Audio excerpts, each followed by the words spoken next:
championship trophy of the IZOD IndyCar World Championship that will be decided today. Our telecast presented by Sunoco, and the two contenders getting ready to strap in along with 32 other drivers. Dan Wheldon will start at the back of this 34-car field.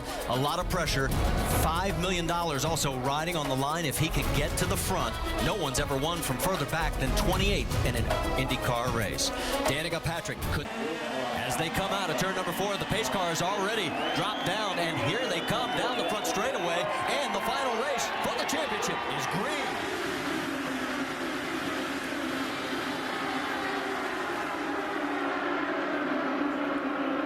But we're already seeing 3 wide coming out of 2.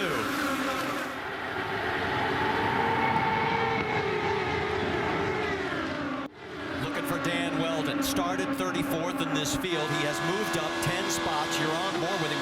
And one thing he was worried about going into this race was all that dirty air created by 34 cars. But right now, the position he's in, he actually has a small advantage because everybody else has opened the air up in front of him. And he, oh, here we go. Trouble contact and a huge crash. Up in turn number 2. Oh, multiple cars involved. Oh, my. Looks like Dan Wheldon may be involved in it. And Eddie, you and I spoke about this morning on the drive-in. Just this amount of cars, the speed, just the chance for what they call the big one. And what happens in conditions like that, when you're, even if you're 300 yards behind that, you cannot stop these cars. The only option you have is to try to avoid it, and it was impossible to avoid anything there. And you saw willpower. His car involved as well. My. What a mess. That's Townsend Bell that was, I think his car was up on its side there, the 22. 15 there of Jay Howard. An additional entry, excuse me, is that the 19 or 15? I can't see with the sun shining there. Some of the car is broken. They're showing that as Alex Lloyd, the 19. It is the 15 of Jay Howard. Yes. One of the cars actually flew for about 200 yards in the air. Red flag is out here at Las Vegas Motor Speedway on lap number 12. And from high above, you can see the carnage. We talk about the car going through the air. Eddie, you know that these cars run so low down to the ground. We mentioned before, we saw them hitting the ground and sparking, that anything underneath the car, underneath the floor, underneath the tub, really just gets the air underneath the car itself, and up it will go. We saw J.R. Hildebrand out of his car. There is Dario Franchitti. Somehow he managed to get through the carnage, but Sure, guys, I mean, there's just nothing I can do. willpower did not. 10-4. They are going to stop you at pit lane on the right-hand side. They want the drivers to stay in the cars. What Franchitti was alluding to is there's nothing he can do avoiding the debris that's on the track. Well, there is debris everywhere. You can see just how many cars are literally torn apart. And this was the one thing, and there is the 18 of James Jakes. Now, he had a crash early in practice on Friday. That is actually a KV Racing backup car that they put together for him.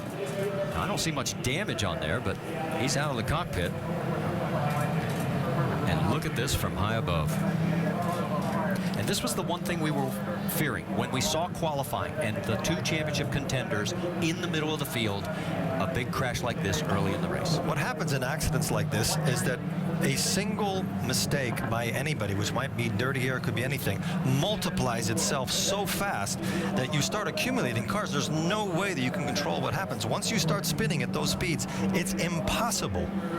It's impossible to solve the problem. And when we were watching that, Eddie, I'm not sure that anybody made a mistake, because I started to see some sparks. I was wondering if actually there was a suspension failure or a failure on a car, and the sparks I saw, and then all of a sudden people started to collide with each other. So not sure if it was a driver error. There's Paul Tracy to the right there.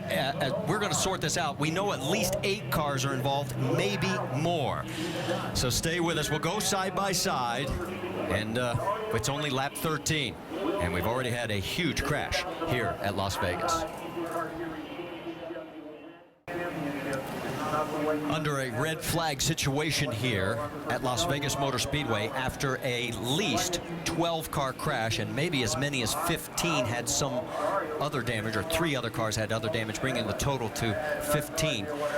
19 cars right now are shown on the lead lap. They are still working. That is Dan Wheldon's machine, and the Hamaltro safety crew trying to do everything they can to make sure they get him out of the car safely. You see E.J. Viso's car in the foreground there. He is out of his machine, and no word yet on his condition.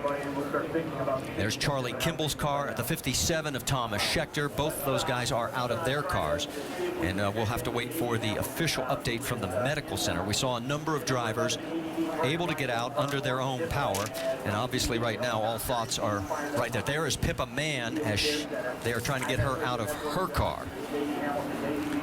She has had a tough time in a couple of races that she's done so far this year, and I talked to her just about a couple of weeks ago after the test, and she was very excited about coming back here and started this racing business a little bit crazy because she was riding ponies back in England, went to a birthday party at 13 that had go-karts there, and she said, my whole perspective in life changed. This is her 4th race in the IndyCar Series. She made her debut back at Indy for her first 500, finished 20th there. That was her best finish of the year, and we'll think good thoughts as it's good to see her able to walk under her own power, and they don't need the gurney there as she climbs in to the ambulance. That's not a good sign. Nope. The helicopter being started up is not a good sign. But Marty, you're talking about the Hamaltro safety crew, and these are crews that go on the road here with the drivers and the teams all throughout the races and even to different countries. And 2 trauma physicians are on track here along with 3 paramedics, 9 firefighters, the EMTs that they have, and these are all people that are all our events. And as drivers, we know that when we have a situation like this, Eddie, that the best people are there to take care of it. We are under a red flag situation here at what was hoping to be a big celebration of the 2011 IZOD IndyCar Series at the World Championships after a 15-car pileup here on lap number 12. And we are waiting word on several drivers as they had to be assisted from their cars. We saw many of the 15 be able to get out on their own power. Thomas Schechter's car right there as it's on the hook. There is Will Power. His championship hopes for the 2nd year in a row are dashed in this lap 12 crash. We have confirmation that Schechter and Hildebrand have been discharged from the infield care center, and both declined to talk at this time. I think they wanted to get back to their teams. And we'll wait for more word. Let's give you an idea just how many have been involved in this crash. And of course, it starts with Will Power. His championship, as we mentioned, over. J.R. Hildebrand, he was in the Rookie of the Year competition. Jay Howard, Wade Cunningham, Townsend Bell, Thomas Schechter, Vitor Mirin, his final ride with A.J. Foyt. He will not be coming back to that team next year. Charlie Kimball, Paul Tracy, E.J. Viso, Dan Wheldon, and the quest for the $5 million is over. Alex Lloyd, Pippa Mann, Buddy Rice. So that is the list of the cars involved. And there's what's left of Buddy Rice's number 44, Dallara, as other cars on the hook heading back to the garage area. Under a red flag situation after 12 of 200 laps at the IZOD IndyCar World Championship presented by Sunoco. And you see the 77 of Dan Wheldon's car, what is left of it. Other cars of the 15 involved, as they are all on the hook being taken back into the garage area. One of the guys involved in the crash, Wade Cunningham. Jamie Little, you've caught up with him? Yes, we're back here at the medical center, and there's a lot of long faces. And Wade, you're the first one that wanted to talk. From your perspective, what did you see? It's just things happen in this kind of racing. It's so close, not much room for error. And I was near the front of what caused all this. So I'm not thrilled about it. But it's not like, at this point, whoever's fault it was is kind of immaterial. There's a couple of people hurt in there, and that's the main thing. So you know, just going to keep my fingers crossed for everyone that was in the accident, and hopefully no serious injuries. And you're okay? Yeah, I'm 100%. Okay, and we do want to report that J.R. Hildebrand walked out. He did not want to talk, and once they brought Dan Wheldon into the medical center, J.R. went back in there, and a lot of drivers hanging out just to hear the outcome here. Let's go over to Rick DeBrule with Roger Penske. Yeah, standing by with Roger, you know, and the championship seems almost so inconsequential as a result of what you've seen out here, but at least 2 of your cars are still in, and it looks like Will's okay. Yeah, Will's okay is the main thing. It's unfortunate that, you know, early on in the race, they got to be racing so close, and we have that kind of, but it's, I guess they call it a big one. You always worry about those on these mile-and-a-halfs at the speed of as many cars, but fortunately, as far as I know, the drivers are okay. That's the most important thing. You know, we can go on to next year. Will had a great year, but it's just so unfortunate to have him knocked out with 3 crazy accidents, but it's what it is, and Briscoe's up there, Helio's up there, see if we can't finish the day. Looking at championships, and I realize it's hard to just start talking about championships, but, you know, do you look back at this year and think, okay, what could we do differently next year? So I mean, obviously not this accident, but those other incidents. Well, I think it's just you got to play heads up in the pits. You know, we had a couple accidents in the pits with Will. I mean, he's obviously executing on the racetrack, and this is something that you're going to have happen in racing. It could be anyone. You saw it last night, you know, in NASCAR with Johnson. I mean, these are unfortunate. I think the drivers, you know this is an option that can happen. And you just hope it's not you. And to me, what we need to do is move forward here. And we got a great team, and these guys have worked hard all year. Great sponsor with Verizon, and our team IZOD has done a great job with the series. So what we have to do is just stay forward here and just hope everybody's okay. All right. Once again, Roger Penske, 2 cars still in the race, but the championship battle for Penske is over. And there is Will Power's car. Well, Vince Welch has caught up with Alex Lloyd. Vince? Alex, we just saw the replay. Where were you and all of that? It looks like the first kind of group got together. I kind of checked up, and then looking at that, looks Will's on board. Looked like Will then went, didn't get it checked up, obviously, and went into the back of me and over the top of me. But yeah, it was just chaos. I mean, it just all of a sudden the whole track just gets littered. I mean, just cars everywhere, and as I said, the guys from behind. I mean, it's just mass chaos out there.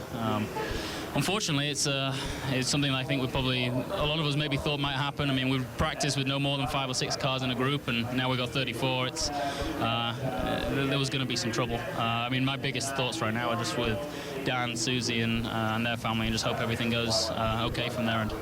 Good to see you're okay. That's Alex Lloyd. Marty? And you've heard the references to Dan, and we have not had any word on his condition. As soon as we get word, we, of course, will pass it on. But you can see the concern of everyone as there is Alex's car. Paul Tracy, we saw him out of the car. Jamie, you've caught up with him?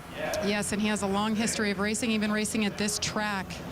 Where were you in the middle of that? I mean, I saw 2 cars touch each other up in front of me, and then I tried to slow down and couldn't slow down. And then Dan's car, from what I saw from the video, came over my back wheel and over top of me, and it's just a horrendous accident. And you know, a lot of prayers right now for Dan, because it's going to be a long recovery. What have you guys as drivers back here in the medical center been told about his condition as of now? We haven't really been told anything. They're scrambling in there right now. There's 20 doctors in there, and we basically have been shuffled out. But, you know, there's a lot of frustration from the drivers.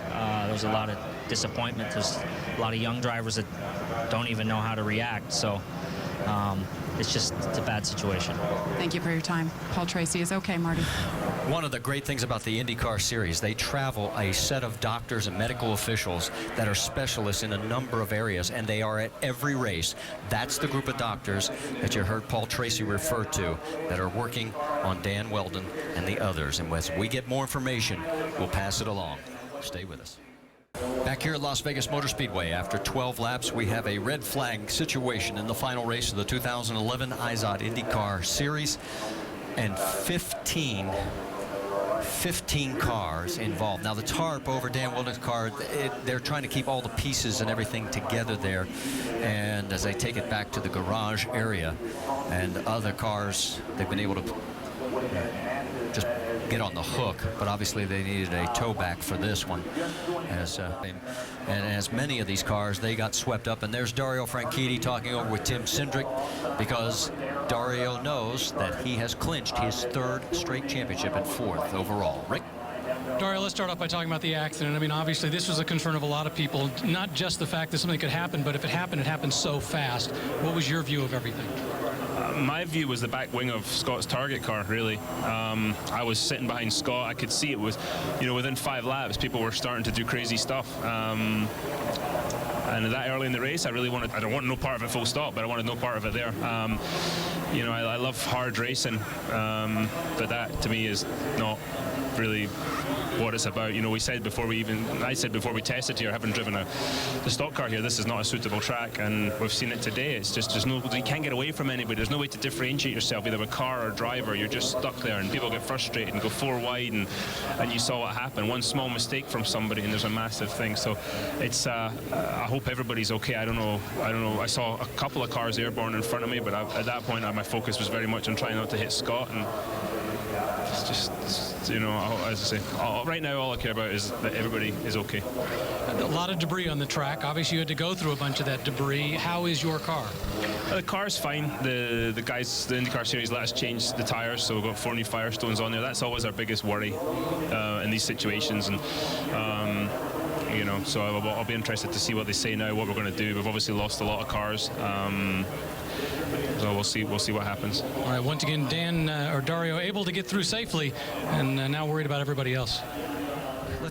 All right, just a moment ago, the helicopter here on site lifted off. We do not know who is inside that helicopter at this moment, so we'll wait for word from IndyCar officials. But think good thoughts, folks. We're going to step aside here at Las Vegas Motor Speedway. There is Ryan Briscoe. He made it through the carnage, and he is with Rick. Yeah, let's talk. You had the advantage of being ahead of the accident, so you didn't see it happen, but you came back around and saw what was on the track. What was your first thought when you came by? Well, honestly, I was looking for power, and just feel really terrible that he's out. And I know it's not the way Franchitti wanted to win the championship, but really heartbreaking for Team Penske and all of us that have worked so hard. But I tell you, I've never seen anything like it. The debris we all had to drive through the lap later. It looked like a war scene from Terminator or something. I mean, it was just there were just pieces of metal and car on fire in the middle of the track with no car attached to it and just debris everywhere. So it was scary, and the first thought's hoping that nobody's hurt, because I mean there's just stuff everywhere. I mean, crazy. Now, you'd said a little bit earlier in the race you had actually had contact with somebody. Yeah, Tagliani got into my back tire, and I think we almost caused the big one a few laps before. I think we can just run so close together at the moment on this circuit. But we're doing 220 plus mile an hour, and it doesn't take much for something bad to happen. And I was lucky that nothing bad happened. It was going up the back straight, and next thing I felt the car just turned sideways when tags got into me. But thankfully we got away with that one. But I guess the guys a bit further back didn't. Once again, Ryan Briscoe sitting aside, waiting for the race to restart. Well, and everybody who thinks that racing has become oh so safe, I think you just found out it has its moments, and it has some very scary moments. We have no further information as of this point. IndyCar officials are working to get updated information to us. As soon as they do, we will pass it along. We will do no speculation whatsoever on the condition of any of the drivers until we get official word or can talk to them. You guys have been in these crashes, maybe not as severe as a 15-car pileup. What goes through drivers' minds? Let's take first off the guys that are involved in the scenario. Well, in this particular situation, I mean, you're really wondering about what the other drivers, what kind of injuries, if there is injuries, what's going on with that. And when we get into a car, and Eddie, we all know this, we understand that there could be an accident. We understand that there can be a big one, but it doesn't make you feel any better when you step out of the car knowing that there actually has been an accident and there is injuries. And we understand we're going to hit the wall. We understand there will be injuries. We understand there will be times where we're actually not able to drive for maybe a month or two, or Justin Wilson this year being out for the remainder of the season after Mid-Ohio breaking his back. But this still shocks us when there's a situation when there's a lot of bad injuries and we don't know the outcome yet. I think it's not knowing, but one thing that you hit upon that is very true is that that is a group of people that are together on the racetrack when they're traveling, partying, arguing, but they're always friends. They all fly together. They have their debriefings.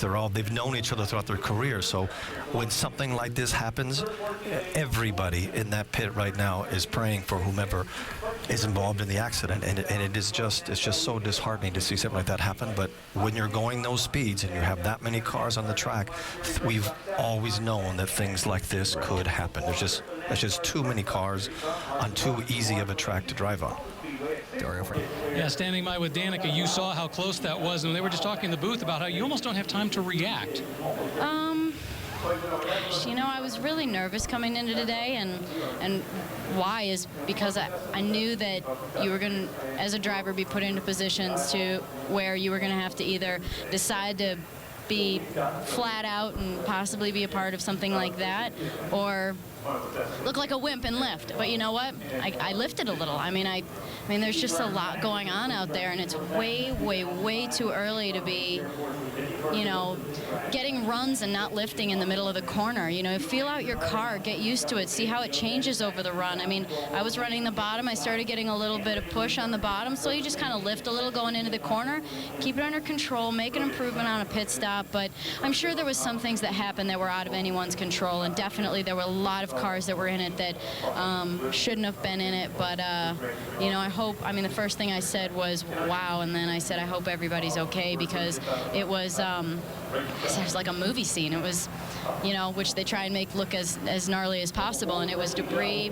everywhere across the whole track. You could smell the smoke. You could see the billowing smoke on the back straight from a car. There was a chunk of fire that we were driving around out there, and then you just see cars scattered, and it was, you know, I mean, I hope everyone's okay. I know we haven't maybe heard about Dan, and that's just, you just don't want to have to be in that position, you know. We shouldn't have to. We had talked to you about the emotions coming into this final race, what it was going to be like for you today. Obviously, this just takes it in a whole different direction. That's what we were talking about. You know, you have nothing to lose. I have nothing to lose, except I have everything to lose. You know, it's all that sort of emotion wrapped in one, because I want to finish well and I want to do well. I don't want to be in an accident like that. And I know my instincts are decent enough to try and not get a part of that, but it's going to come down to more of that in this race, I think. I mean, it's going to not be quite as bad if there's not so many cars, but hopefully it will just get everyone to straighten up and think, you know what, let's just be calm.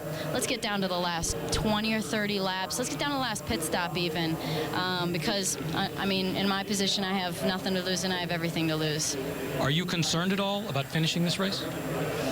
No, I'm not. I mean, I know how to finish the race, unless, of course, you're caught in something that you can't, that is unavoidable. But, you know, I was just talking to my dad, and he was like, you know, it's a good thing you weren't up top. And I drove down the bottom for the first, 5 or 6 laps and started getting a little tight. So I thought, you know what, I'll pop up high and see if I can just kind of get a more consistent run, because I was getting passed on the outside. Got up high, and that's kind of where all the chaos was. There's cars sliding all around and, you know, darting lanes and moving and, you know, just taking up the track and making it 3 wide. And, you know, chopping in front of me. And so I'm like, you know what, I'm going to get down to the bottom again. I might push a little on the bottom, but it's going to be consistent. So in my long-winded answer, I feel like I can finish this race. It's just a matter of, you know, how many cats do you want to sacrifice in the process? How many lives do you have?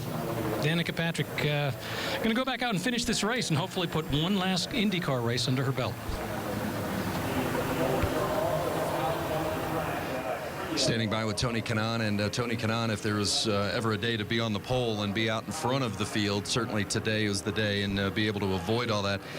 Is this an unavoidable part of pack racing that we're seeing here today? Yeah, Vince, when you're asking for a track like this with the cars that we have, it's a potential for disaster, and you have some guys getting excited out there. When we were racing so close, one mistake can take 15 people out, and that's what happened there. I've never seen such a mess in my entire career in the racetrack the way I saw. Really concerned about Dan right now. It's going to be quite hard to keep your head straight just to do this race again. I know the fans want to watch it, the fans want to watch at home here, but right now I think we need to rethink about the way we're doing things in the racetrack sometimes, because it's definitely not a good feeling. Certainly, you're one of the senior members of the driving community. Is there a message you want to maybe deliver to some of the other drivers? Will you get the guys together and gals and discuss it? We can try to get together, but I think the message was sent half an hour ago and what happened. So everybody's looking for a win. I know this is a competition and you got to win races and you have to perform, but at the end of the day, it's just a race, and we have to take care of each other. I mean, we're playing with lives here, so we'll try to get drivers together, but they should watch the tape and realize that we need to take care of each other. When you are racing in the pack, though, Tony, what option do you have? It is wheel to wheel. It is inches apart. What other option do you have? Pray. You just gotta pray, because you don't know what's gonna happen. I mean, things happen so quick that one little mistake, it's not even on purpose, it's gonna take everybody out, and that's the price of you know, the pack racing. So there is not a lot to do. There is no driver's skill when somebody hits you know, hit wheels in front of you and you can't stop. You're doing 220 miles an hour. And is it realistic to ask drivers to give each other more room? Well, we can always ask. You know, I think what happened this afternoon, it's a proof that we should give each other a little bit more room. So I'm going to keep asking, although I don't know if it's going to help. But as one of the senior members, I'm going to get Dario and the other guys, and we're going to try to get together and tell the guys to use their heads, and let's play the last 30 laps. You know, we're not going to win the race right now. Thanks, TK. Marty. Let's quickly check in with Rick DeBrule down on pit lane. Standing by with Helio Castroneves. Obviously, you had the advantage of being up front. You moved up a couple positions. We've been asking some of the drivers, had there been any contact with you in any other cars, or was it a clean race for you up until that point? No, so far for me, it's been pretty much okay. I see a lot of guys dodging each other, not understanding very much why, but so far for me, it's been okay. It's one of those things, you got to choose a lane, and sometimes that lane doesn't go that fast, but you got to be patient, because next lap may be the fastest lane around. So it's tough. If everyone start holding their line a little more steady, I do believe we're going to be an exciting race without any issues. And you know, you got a race like that when it's 15, 20 laps to go, and that's the time for you to do it like that. When you came around, obviously you didn't see the action happen, but you came around and saw the debris and the cars on the track. What went through your mind? It was so much smoke and so much debris that I normally, in this case, I mean, I've been long enough in the sport. I'm just trying to, you know, focus where to go to not damage the tires or anything in the car, not even trying to look what's going on. So it's a shame that hopefully everybody's okay, but right now we're still in the race mode here, and that's where I'm at. All right. Helio Castroneves getting ready to get back in when they restart this race. And now we're getting word. Jamie Little is at the medical center. Let's get an update. Jamie, what do you know? Well, Marty, an IndyCar Series official just confirmed to me that it was indeed Dan Wheldon that was taken by air to University Medical Center. I also saw his wife and his family get transported by car to the medical center. Also going by ground, Pippa Mann and J.R. Hildebrand, both a little dizzy, and they wanted to get checked out for further evaluation. So it has been confirmed. It is Dan Wheldon that was taken via helicopter to the hospital. And as soon as we get any other updates, we will get him to you. Marty? So no word on his actual condition, Jamie? We have not been told. You can tell the vibe down here. All the drivers, the family, very concerned. A lot of long faces and a lot of people going to the medical center right now. Okay, and we saw over your shoulder while you were giving your report, Vitor Mirror. He was another one of the cars that was involved in that slightly, and he is okay. And let's talk to his teammate, Alex Tagliani. Rick DeBrule. Yeah, Alex was out in front of it, but first off, let's talk about Dan. Have you heard anything about Dan at all? Not much. Not much. So, I mean, the only thing is I'm hoping he will be okay. That's the main concern at the moment. All right, let's talk about, you were out in front of this accident, but then you had to come back around and look at what was on the track, and what went through your mind at that point? Yeah, it's, you know, you want to see this stuff. You know, you don't want to see this stuff because after that you're wondering if everything's okay, and as soon as you stop, you know, they're telling you, like, Dan was one of the guys involved, and, you know, he has been taken away in a helicopter, so, you know, you just don't want to think about the worst, but you also, you don't know, so it's, your mind goes all over the place, and I'm really hoping he's okay. He's my little brother from another mother, and I had good time in Indy with him, and he's been a great teammate this weekend, so just hope for the best. Now, earlier in the race, you had an incident, I believe, with Ryan Briscoe, where the two of you had touched wheels, correct? Yeah, I mean, this type of racing, everybody knows that, you know, there's a little bit of side draft going on, you know, when you're in the back straightaway or on the front straightaway. And, you know, I thought Graham, myself, and Ryan, you know, we thought it was a little bit too early to do that. And, you know, we interlocked our wheels together, and I got up into Ryan. So I got lucky there. And I'm just hoping that everybody's going to be a little bit more calmer now that they've seen what could happen. And we have a clean race from now to the end. Do you have any concerns getting back out on this track? And once again, drivers have talked about not so much they were concerned about, you know, getting into the wall or anything else. It was the concern that if something happened ahead of them, they wouldn't have the time to react to get out of the way. Yeah, I mean, first of all, it was a concern because of the amount of cars.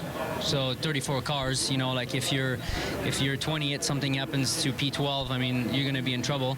And the thing is, you know, the nature of the track, the banking, the amount of grip, you know, there's a lot of, you know, 3 wide. And in a stack, nobody can go anywhere with the downforce we have. Nobody can break away, and you're just kind of running around in a group. So when something goes wrong, you could be, you know, just a victim, and everybody was a little bit concerned about that. And then we saw we had the proof right now. So the only thing we can do is just, you know, try to drive with our heads, you know, on our shoulder and respect each other out there. All right, once again, Alex Tagliani sitting by waiting to restart, very concerned about his teammate. Let's get down to Vince. You've caught up with Ryan Hunter-Reay? And Ryan Hunter-Reay has a little damage to his car, and he wasn't even in the accident. That's how physical this racing was before the big accident happened. How do you balance the hot competition versus safe racing?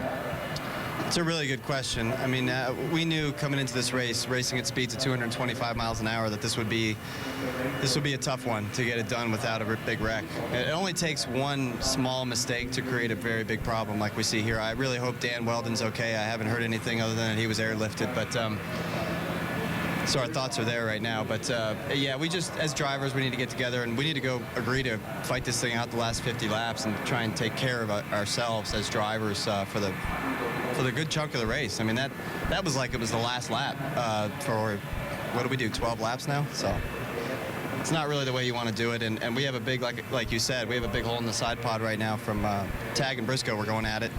I was sitting on the outside and just turned right on the straightaway right into us. So luckily, Tagliani didn't end up in the air or in the fence because of that one. So we need to take a different approach here when we get back out on the track. And sorry to all the fans that we're not racing right now, but our thoughts are with Dan at the moment. Thanks, Ryan. Marty? Some very interesting thoughts from Ryan Hunter-Reay. Many drivers just riding around here. What's the latest you heard, EJ? Heard about what? I mean, nobody knows much. My point of view was, well, first of all, I was having a great race. I need to thank the car that this team is giving the drivers. I think the 3 drivers were all very grateful. Unfortunately, I needed to start the race from the back because we changed the engine and we were not supposed to. Anyways, in only 10 laps, I already moved to the front 10 positions. Car was beautiful to drive. The point of the accident, I was behind, I don't know who, but suddenly I saw some smoke and I saw obviously a crash in the high line, and the car in front of me just broke, but it went to the middle of the track. I took the decision of going low, so till that point everything was clear. I had clear field, but suddenly somebody that was in front of me, I still don't know who it was, didn't brake at all, and he just hit me very hard and it took me to the wall. That's what I saw from my helmet. Hard hit. Are you okay? I'm fine. Nothing happened to me.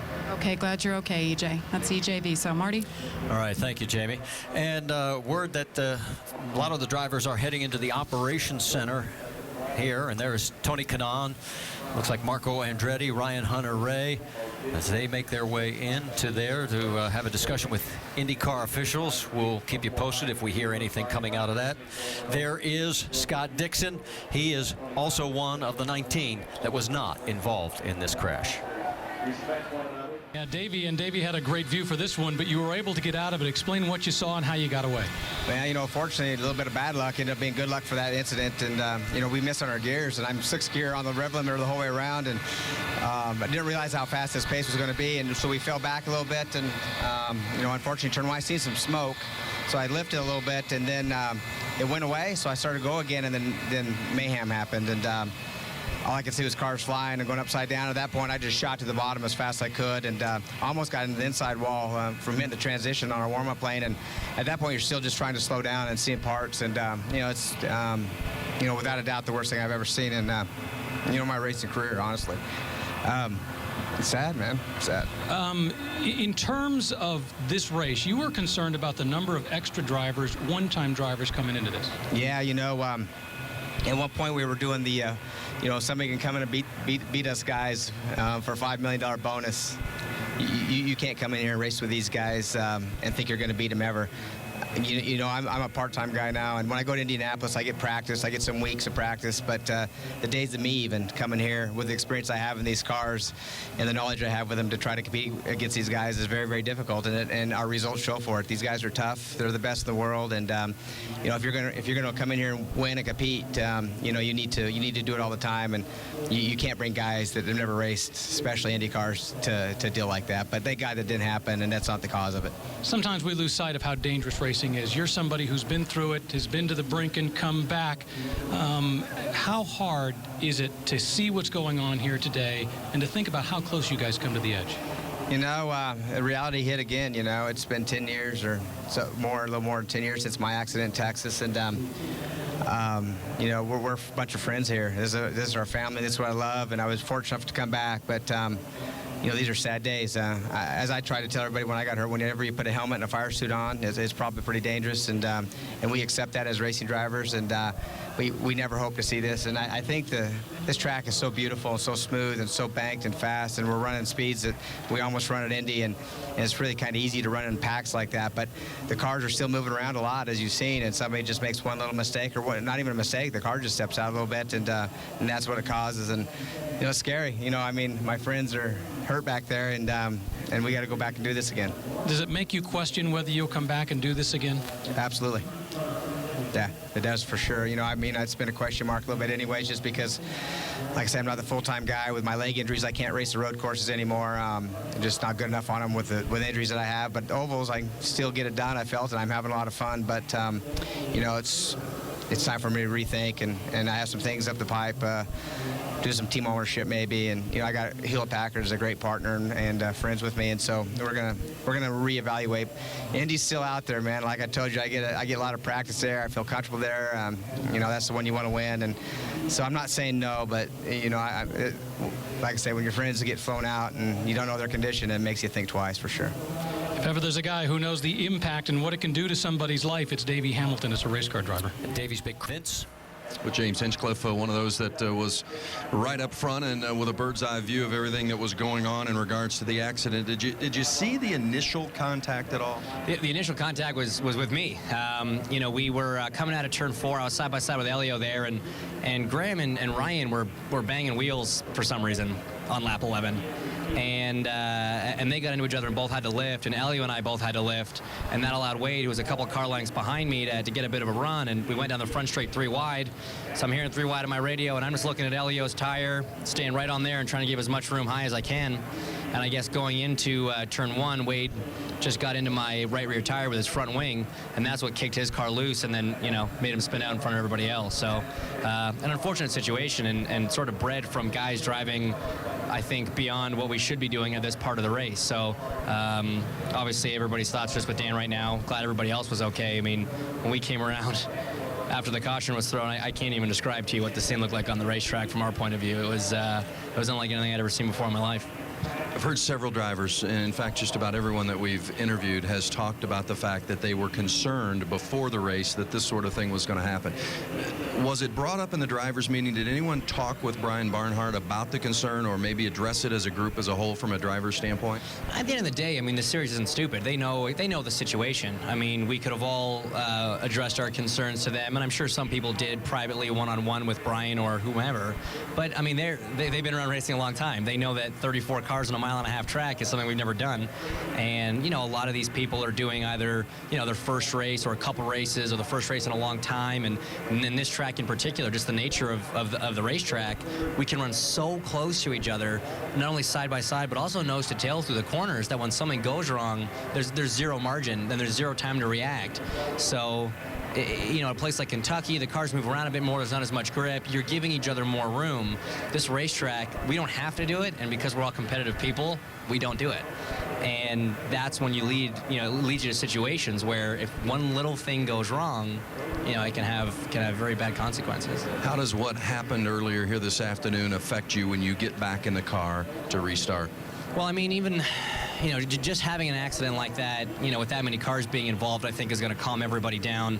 Obviously, it's a whole new dimension knowing that, you know, that Dan had to be flown out of here on a helicopter. So, again, we just hope he's fine. But I think everybody now appreciates a little bit better what can happen. And I certainly hope there's a lot more respect and just a lot more intelligence used out there. Thanks, James. Marty? Jake's had quite a view of all this. Let's start off by talking about what you saw as you were coming around.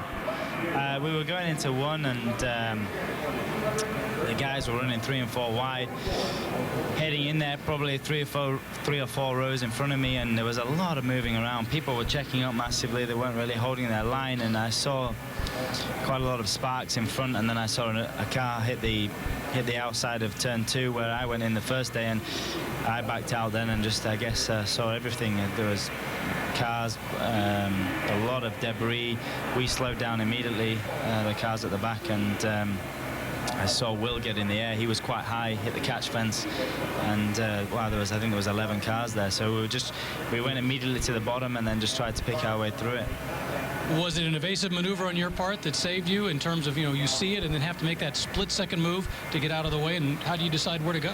No, I think the guys where we were, we saw it pretty early, so we were able to, you know, part of the problem is I can imagine that the guys backed out of the throttle really aggressively, and then it was just everybody hit each other from behind, and we had the luxury of seeing it quite early. So the guys, we went to the bottom. I think it was me, Buddy Rice. Buddy actually got caught in another car. But yeah, we had a pretty good view of it, so we were able to slow down and control the guys behind us. That's half the problem. If you come out early, you get, you know, 10, 15 cars running up behind you. So we were okay. We managed to get low pretty fast and avoid it all. You're a young guy. Obviously, not a lot of ovals under your belt. We were just talking about this. How does this affect you? It's tough. Obviously, we had a big crash in practice on Friday. Had a big fire, and we weren't able to. We've got Tony's spare car here, so it's been a tough weekend for us. I think you've just got to, you know, it's part of the job. You accept that you're driving a race car, and it's what we love to do, and there's consequences, just like there is with anything. And yeah, I think you've just got to get on and do the best job you can, really. Is it hard to go back out there and finish this race? Or is it just something you do? No, I think it's not going to be easy.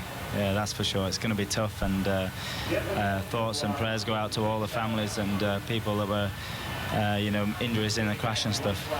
Thanks, James Jakes. Vince? With team owner Michael Andretti, and Michael had 4 cars in the field, and all 4 unscathed through that incident, but you just came out of the operations trailer here. A group of drivers are inside, including your son Marco. What's the topic of discussion in there? I think it's just wait and see what's going on. You know, I don't know what's going to happen. I don't know, you know, I think they just want to know, you know, what's going to happen. When are they going to restart the race or whatever? So, you know, but right now, no answers. So I don't know. As a driver, you never participated in a race of this nature, but the variety of the drivers that we've spoken to today talked about running too hard, too early, the wheel-to-wheel, etc.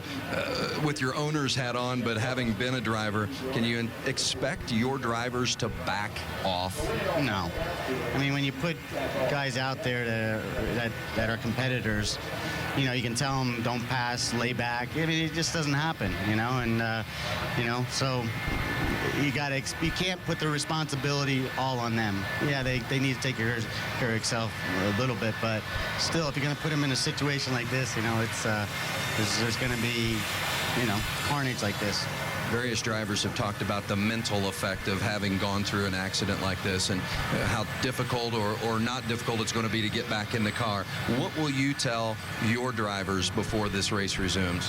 They're professionals, you know. I mean, if they got to get back in and do it, they're going to go and do it, and you know, they'll stay focused on their job at hand. And so there's not really anything I need to tell them, because, you know, they're pros. They've been in these positions before, and you know, it's a dangerous sport we're in.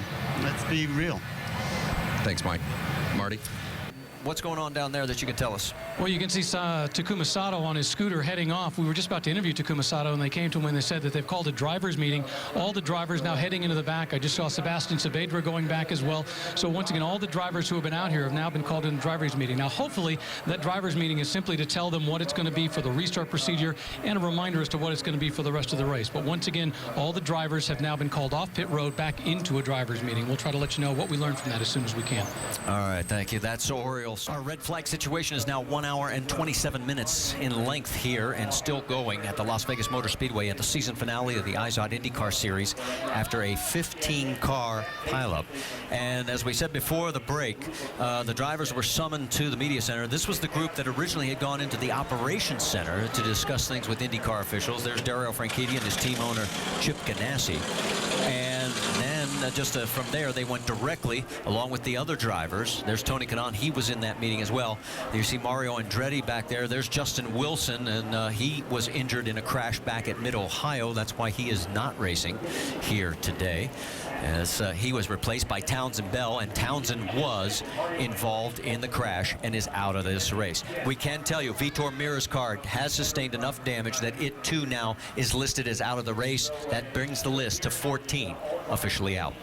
Of course, a 15-car crash that brought this race to a standstill after lap number 12.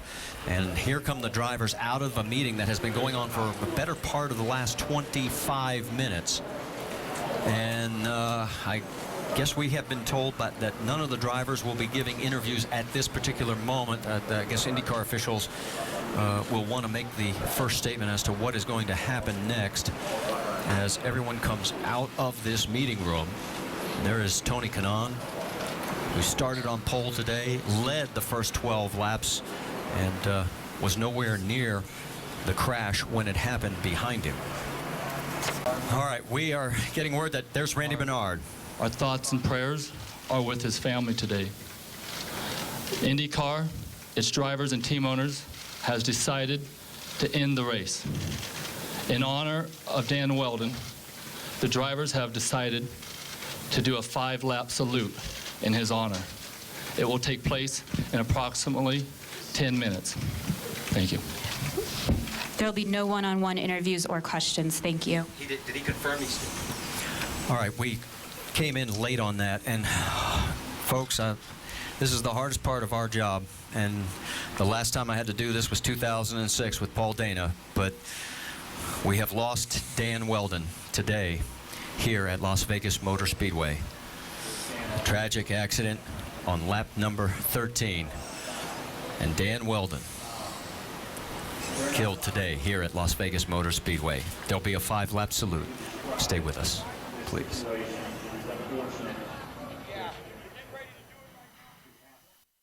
As we watch this, Marty, we said this before, this sport is a natural high when you drive. It gives you the highest highs, but it also has the lowest lows. And you don't understand that until you're involved in this sport. And as we see Dario Franchitti here, I mean, it pulls your gut out in this scenario. And overall, it's going to be a case where all the drivers are going to remember this, and it's tough. It's the last race of the year, Eddie, and it's something that they'll carry forward. I think it really is a beautiful statement to his life that they're going to do that now. They're going out now, and they're going to run those 5 laps. And as we see Tony Kanaan, who probably knew Dan best as far as all the drivers were concerned, got in his car early, was just sitting there and contemplating, and as I mentioned, tears probably just coming down. Will be emotions that how can you contain them?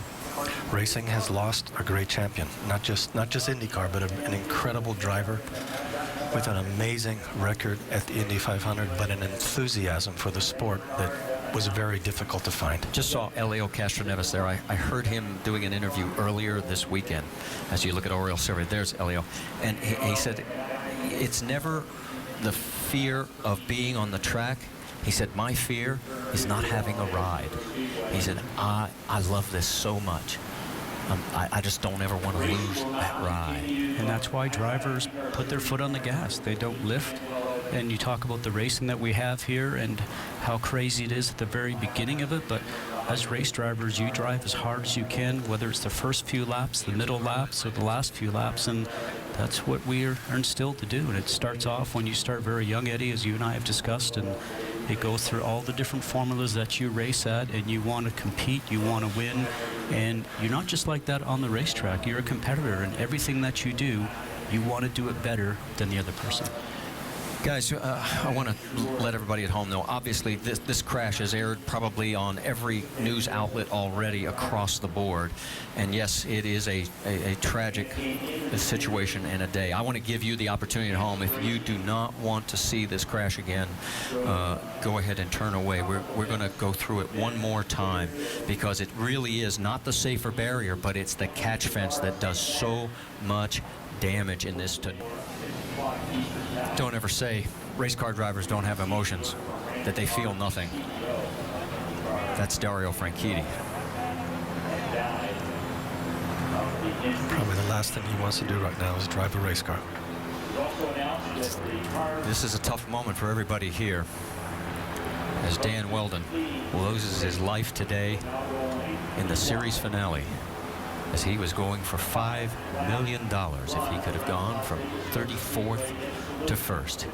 His car number 77 sits atop the scoring pylon, and the 19 cars that are still able to make the laps are going to do a 5-lap tribute in Dan's honor here at Las Vegas Motor Speedway.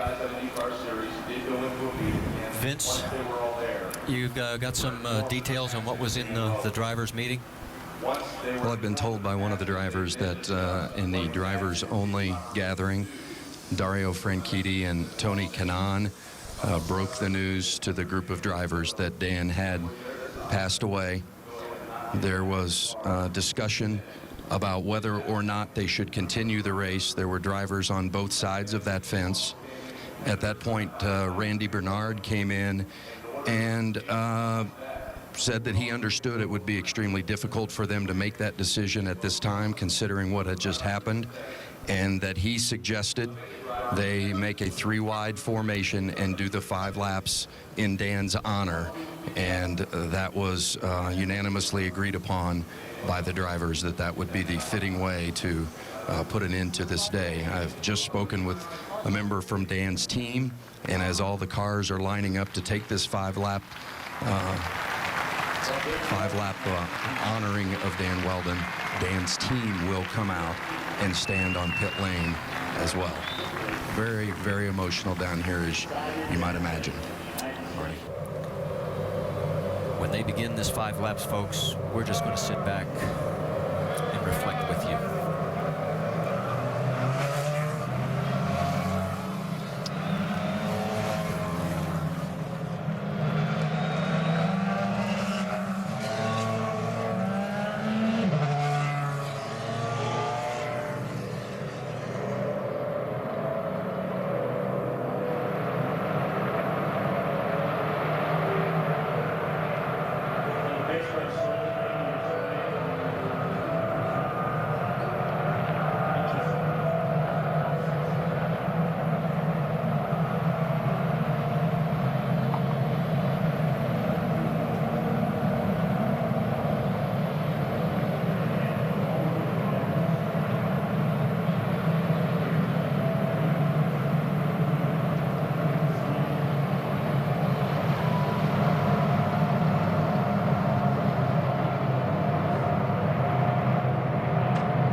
2011 IZOD IndyCar Series comes to a close, but not the way that any of us had anticipated nor wanted. The championship has been won, but there's no celebration. A career has ended in one sport to move on to the next, but there is no happiness. And for all of us, it is just an emptiness as we have lost truly a great racer in Dan Wheldon.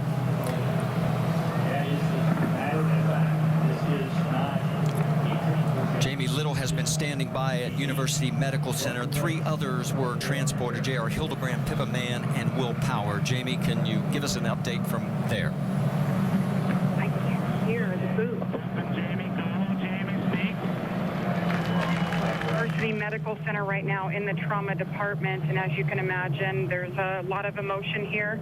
Dan Wheldon's wife, Susie, their 2 little boys, his 3 brothers and his sister were all by his side.